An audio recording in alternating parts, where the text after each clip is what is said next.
Welcome to the Flow Lane with me, Emma Maidment. This podcast is for the female entrepreneurs who want the both and big goals and a life that you can actually enjoy. We're talking sustainable scaling, working in flow, and creating a business that supports your energy, not drains it.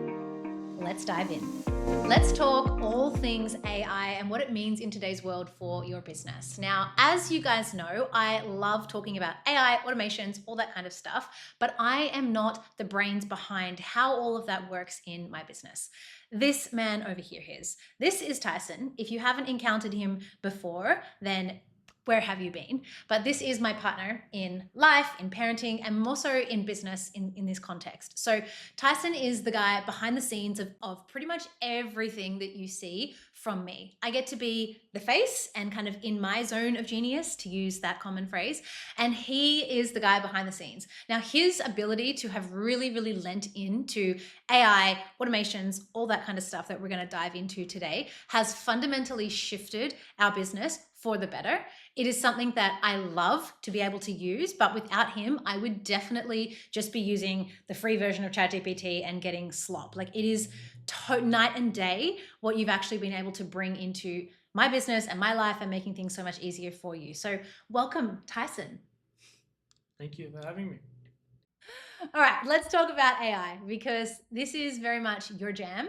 And I want to know what's happening in the world of AI. We're going to talk about AI and how it's evolved, how we're using it in our business, how other people can use it in their business, and I guess the kind of shift away from just ChatGPT as the model that entrepreneurs are using and how things are progressing, agents, all that kind of stuff. So let's start. Tell me, in your honest opinion, where do most entrepreneurs, particularly female entrepreneurs, because I feel like the bro marketers jump on the bandwagon a bit faster, where do female entrepreneurs typically go wrong with AI? Look, I'm not going to generalize, but what I've experienced with a lot of people, it's the way that their prompting, like how they're actually using AI, is too vague and too general, um, as opposed to actually coming with a distinct goal in mind and giving the LLM, so large language model, just rather than just calling it ChatGPT because there's multiple of them, giving the LLM too much of a vague thing, just using it as a bit of a like girlfriend in a way and getting girlfriend answers. So it's like, but if you want logical steps Subtle. to get that to get from A to Z, you're not taking the zigzaggy route. It's like, this is what I want from you. This is how I want you to present it. Present it to me this way. Or let's discuss what you find before we move forward. So it's putting boundaries or prompting it in a way that you can then put boundaries in place that it doesn't go off on its own little tangent, and then you have all this wishy-washy idea of like what's going on.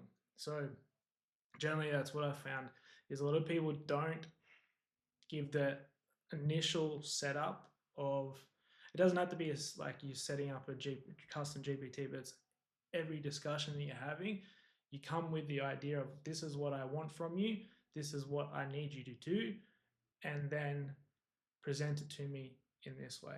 So it's kind of like having a discussion with your partner.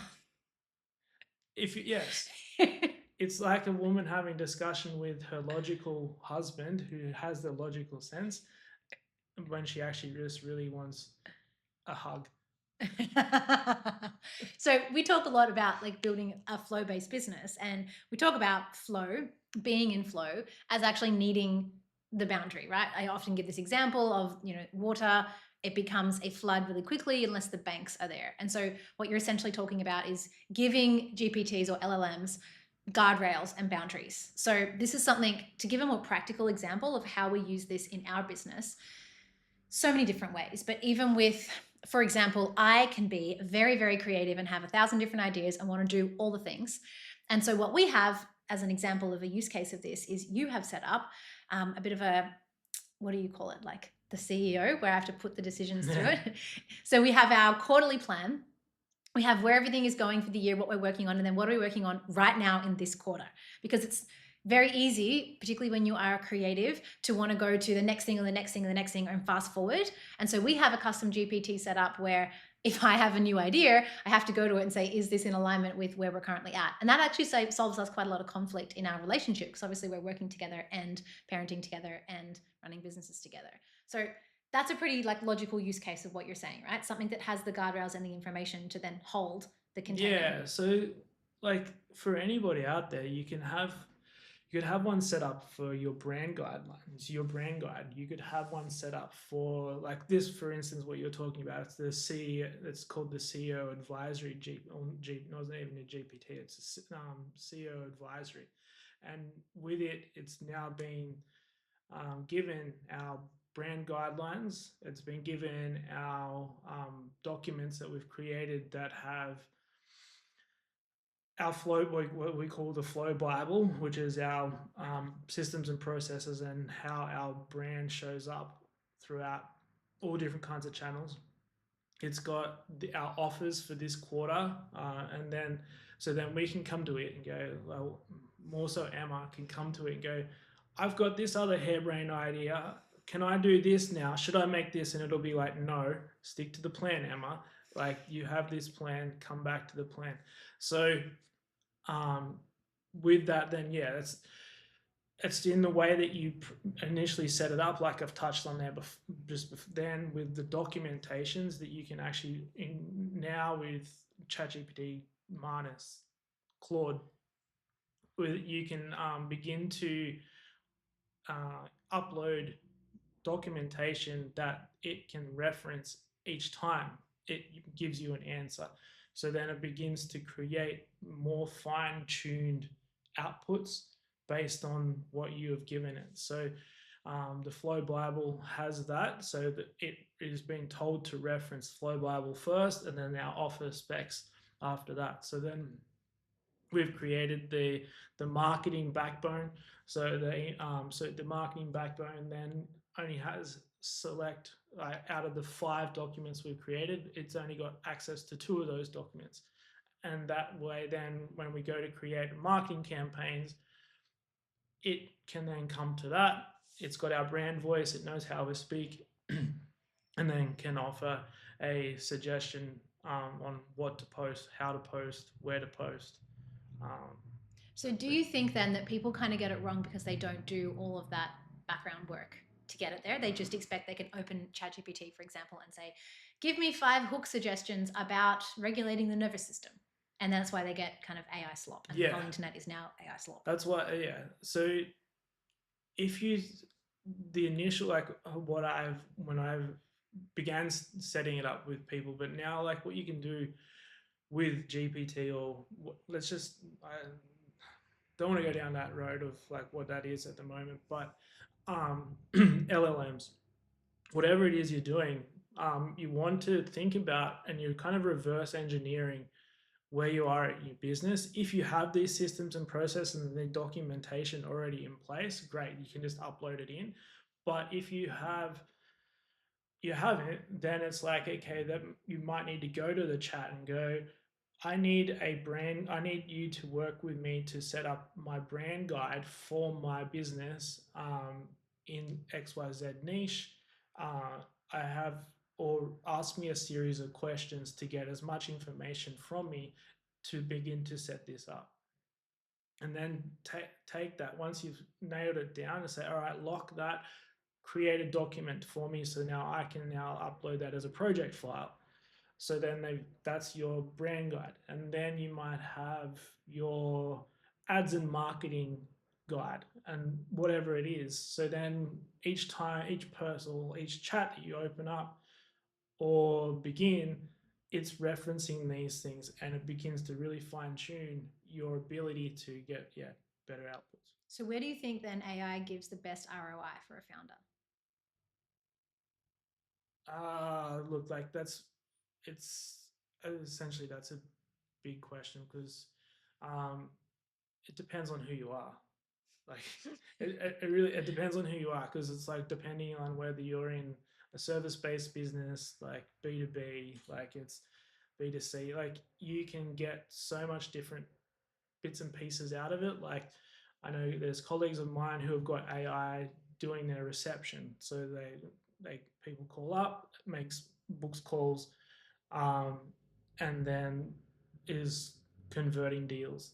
But then I know people like us who are helping people, but our back end it's doing a lot of the back end work for us. So and the delivery. I mean, our custom GPTs. yeah, really well, like you got the that. custom GPTs and stuff like that as well. But it's like that. I would consider that also kind of like the it's front end, I guess, front end, back end. But it depends on who and what industry they're in. But like it has the ability to free up the founder to do the stuff that they actually really probably originally got into business for. Yeah. That's the biggest thing of it. It's like rather than using it as a tool on like, hey, I cooked this tonight for dinner. What do you think, chat?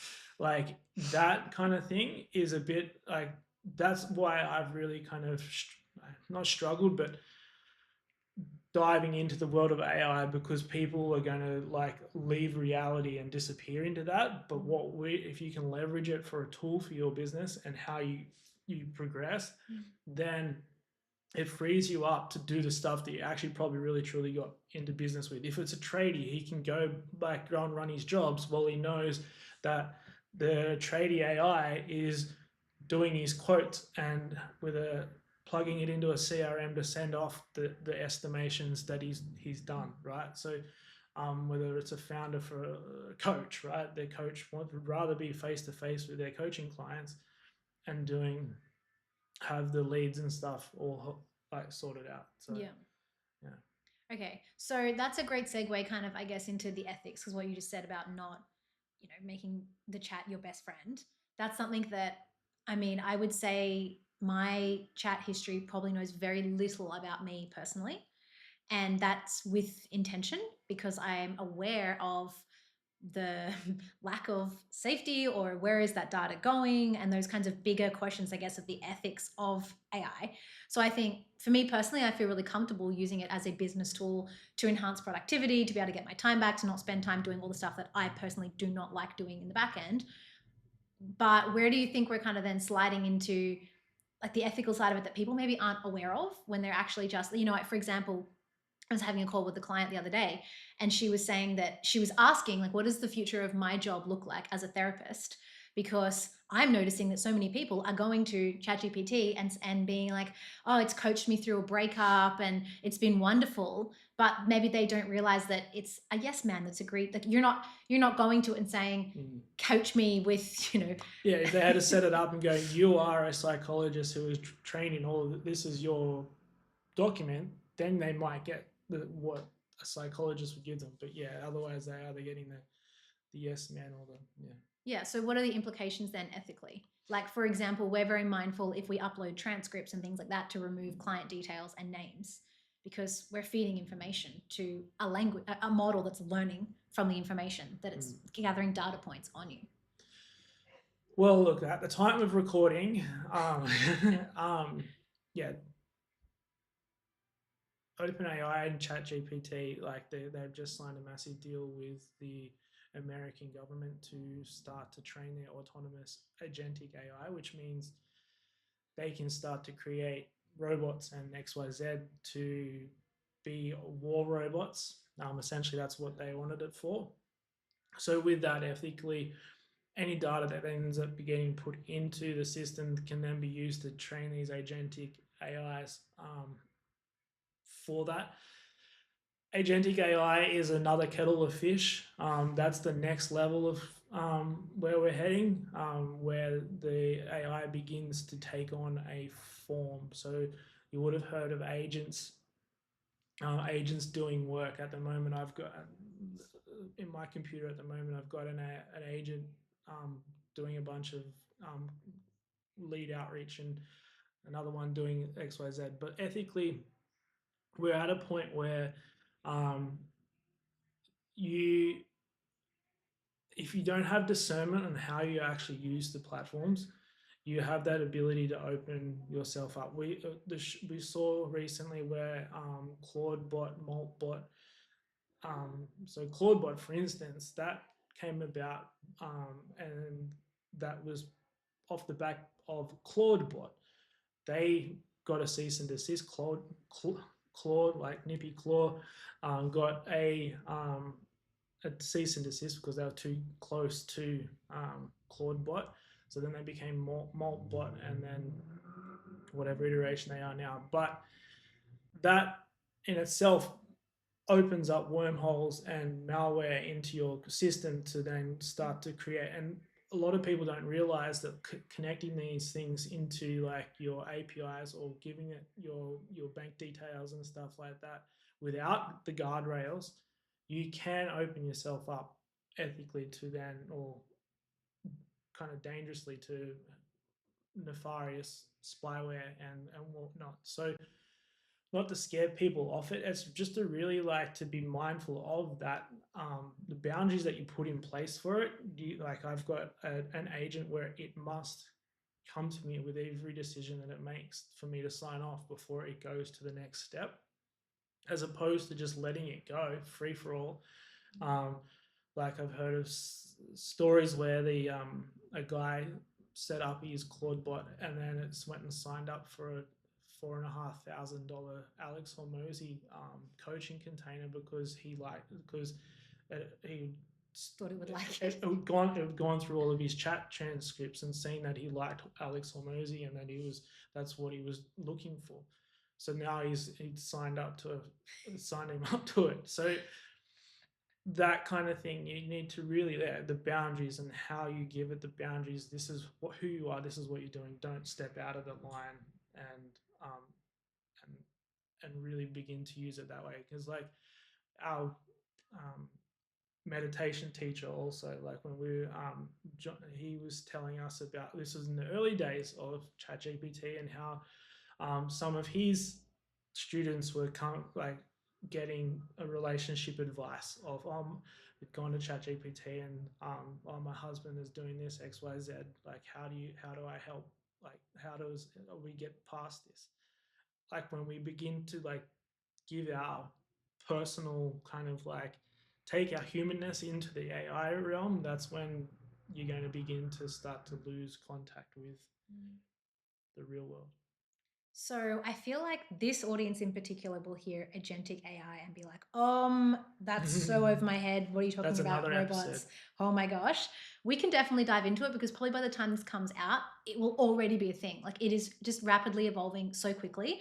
But the thing I think that maybe you're maybe less aware of than me is like this is your world. Like you're so in it and you see it, you're building agents, you're doing all that kind of stuff. Whereas I'm talking to people that still have just tried ChatGPT for the first time, or like there's this lag in uptake of people, and I feel like it comes from this maybe fear of the unknown, or they see that the articles of like people used AI and it went and spent all their money and like, oh, that just seems scary.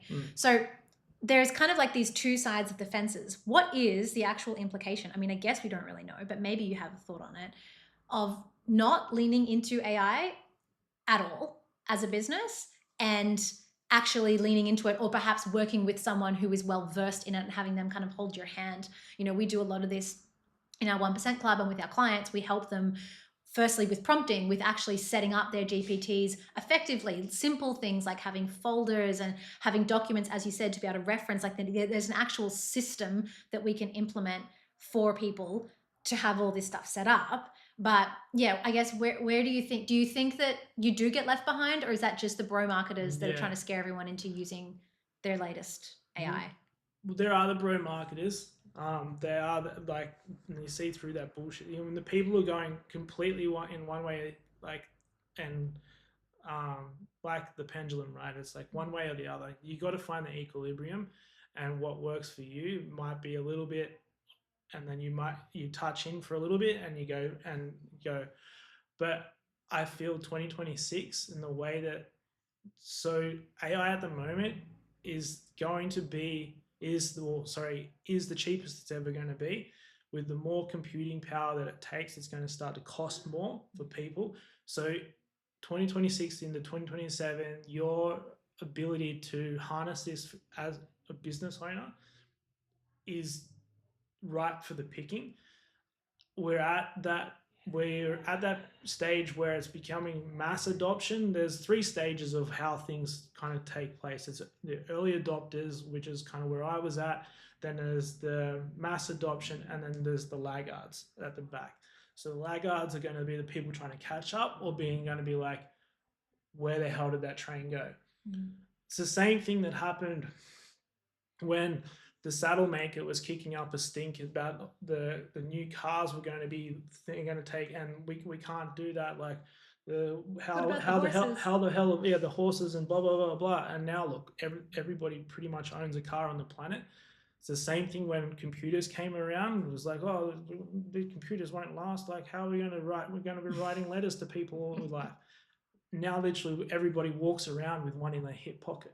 Mm. So we're at a point where you have the ability to harness it for what the power it has. But if you don't turn it into a Black Mirror episode and allow yourself to just leverage it as a tool, you turn off your computer and the AI ceases or continues probably doing your work for you, but it's not your entire being. And that's in my opinion anyway. Like, that's where I want to be. That's where I want to see the world. Is like, with our boys, it's like I was having a discussion with River the other day. He's like you're going to grow up in a world where these things are doing most of the work for you. You just need to learn how to control them and continue living your life happily, knowing you can have this work done for you, and that's what happens. So. Yeah, I mean, I wasn't going to go there, but it's actually a great point, because I know there's a lot of parents that listen, and there is a lot of concern around, particularly in the traditional schooling system right now. It's like we're preparing children for a world that does not exist and is not going to exist, and we don't know what the world's going to look like. So yeah, how do you actually, for me, I guess I kind of lean into it's the humanness. Like, if I look at how the world is evolving and how technology evolves, humanity, us, we haven't evolved as fast. So leaning back into, I guess, what makes us actually human and leveraging this as a tool. How are you, like, yeah, do you have a different approach to that? Are you telling the kids something that I'm not? Are you telling the kids something different? Like, how do you think that we should approach that? No, like I think we need to, this is like, again, other parents will have their own thing, but I think like then there's not going to be any way around it for them. Like, or unless they go live in a cave and live on a mountainside, and as it stands at the moment, I feel that they don't need to learn it, because it'll be a point where it's just voice. Hey Charlie, I need you to do this. So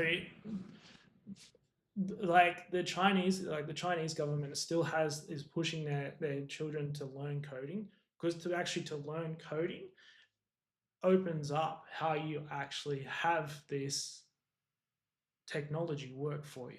If you know how it works, then you can mitigate issues that arise.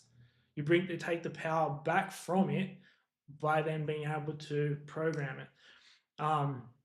So yeah, River's shown interest in learning how to like code and stuff like that. So, and there's apps and stuff out there with kids coding, which is quite basic stuff. But then, if they know how to put that stuff together, then they know how to take it apart. And that's kind of where I grew up. It's like, go pull that lawnmower apart and put it back together, because then you knew how to do something. So we're at a point in time where we can still teach our kids to pull apart a car and put it back together, or go and build a tree house, and if it falls down, you learn a mistake from it. But it's also the technology, how it's moving. Pull the technology apart, because all it is a bunch of ones and zeros and fancy characters in the back end of it. Pull it apart, break it, and see how you can fix it again, or get your AI to fix it, because you understand the language that it's speaking, because that's all it is. It's just a different kind of numbers and zeros and fancy characters that it speaks in. I think that's also important for the adults to remember, is that when you're forming a relationship with your bestie chat and you're having a good old, whinge about your day, or should I make this for dinner or whatever, it's the way that it talks makes you feel like it's an actual human, but reminding yourself of like it's actually just a bunch of code behind all of that. I think that there's this human need to want to feel connected that we suddenly then start connecting to the LLM as an entity. Like what's that movie where Scarlett Johansson and that guy start having a relationship? I mean, that's predicted to happen in the future, but Yeah. Well, it's kind of like Black Mirror stuff. yeah. But yeah, I look. I'm not gonna. I think that's really friggin' strange. If completely like if that's kind of, and I'm sorry if that offends anybody who's watching or listening, but it's like it is. It's a bit strange. There are community groups out there that you can be a part of that actually you get that connection. Um, yeah, and I get obviously there might be people who are lonely and stuff and they don't have that, or they might, but um, yeah. Anyway, So let's just bring it back because we've segued a tangent. little Yeah. bit here, which is very classic. But you're talking about moving away from ChatGPT. What are your top AI tools as we're recording right now? Because that might change. That's like asking me to choose my favorite children. Um, yeah, oh man. So to be honest, like I use quite a lot of tools. So um, if you're I will just give. I'm going to give a short list of things that and what you could potentially use them for. So starting with Perplexity. Perplexity is a great um, LLM search engine that deep researchers, if you're someone who's writing blogs or podcasts and you're looking for backup literature on XYZ subject, you can prompt it to get that. So that's one thing that I really like using. Anthropic Claude, two of the same things. So Claude Code and Claude Desktop, they are really super powerful at the moment. And the way you can now starting to connect into your other apps, your other platforms via the API. So then you can say, hey, I've given you access to this Google Sheet. I need you to take, this is, for instance, this is one I set up before just today. You can now go to this Google Sheet, grab this line of information, and now take the URL, the video that I've uploaded, and now take it over to Instagram Reels and post it for me. So it can do that as well. Then we've touched on Manus. Manus has recently just been bought by Facebook and Meta, which is interesting because they've already got a Meta AI. So whether they're going to morph them into the two. So that'll be interesting in the way that it is how that transpires, and I may end up be eating my words with if I actually really like Manus again. Just like I really used to like ChatGPT, and then they've gone and shot themselves in the foot. Then there is a new platform out there. It's called Abacus.ai that you haven't really heard about yet, but it combines them all. So it's like you can use it to then create your videos. You can create your product images, but then it can create you a full slide deck. And also then create an entire app for you. And it chooses the best of any of the platforms and then starts doing the work. So it's like if once it's planning the app, it'll go to like OpenAI 5.2 code, like because it's the Codex is the best one at the moment. So that's probably my handful of. Okay, and what's one prompt then every entrepreneur should steal from you? Because you are the king of prompting. You have a whole prompt GPT. Yeah, that guy's getting retired. Yeah, prompt GPT. So the bit like so just for instance, so when I set up prompt GPT, that was when GPT wasn't as advanced as what it is now. But one prompt. Yeah, I am creating a 30-day content calendar. I work, or my niche is XYZ. I am a blah, blah, blah. I want you to create, this is my brand voice. This is how I want to come across. I want the content to sound authoritative. I want to be educating my followers. I don't need it to be too CTA heavy. Please present it in a workable CSV document or a Notion template. So then it can take that, because you've now given it, you said what you're doing, who you are, what your niche is, what your brand voice is. You've now said how you want it to show up, how you want to be authoritative, and then how you presented it, how to present it. So rather than just a bunch of dribble in that next part of the chat, it then presents it. If you're doing that on Manus or Claude, it'll present it to you in a beautiful document now, rather than just kind of dribble on a page by ChatGPT. You're really breaking out with ChatGPT, aren't you? I've started exporting all our stuff today. Perfect. Great. Glad I have you.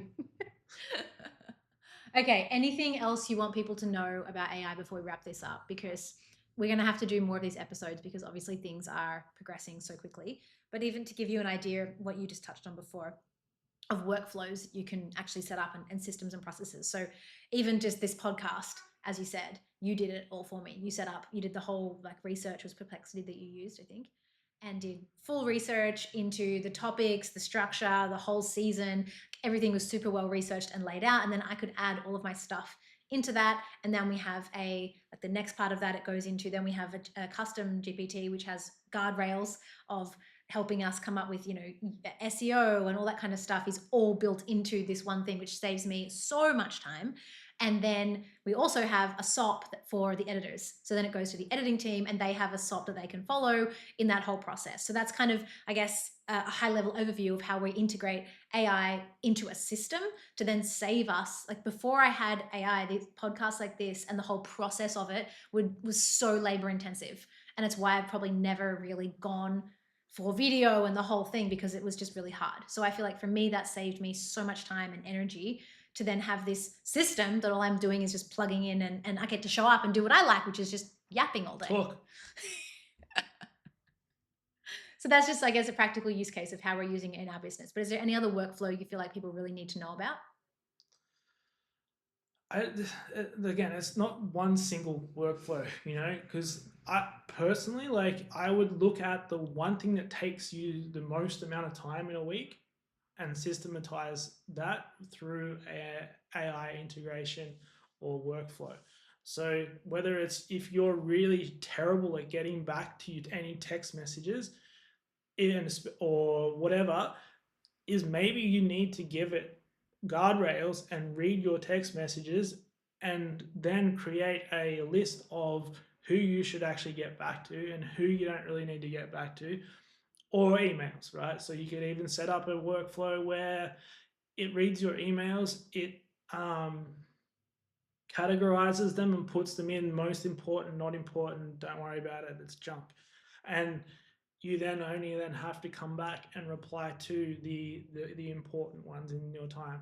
You can do away with your autoresponder, which is, I don't know why people use autoresponders, it's ridiculous. But you can essentially use that now, use the AI to then triage it for you.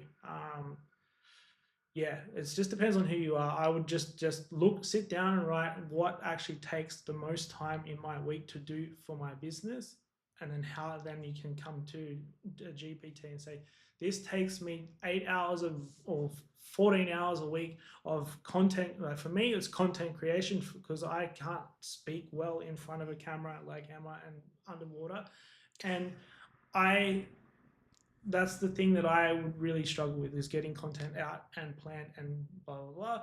So I did that. And this week I've put together 250 pieces of content because it actually put that plan in place for me. So all I needed to do was show up in front of the camera, put my work in place. It had all my brand guide and it's me. It's not me, but what it put out, it's not AI slop. It is you. It's not an AI version of you. No. The GPT is not me. It's Charlie, but it's.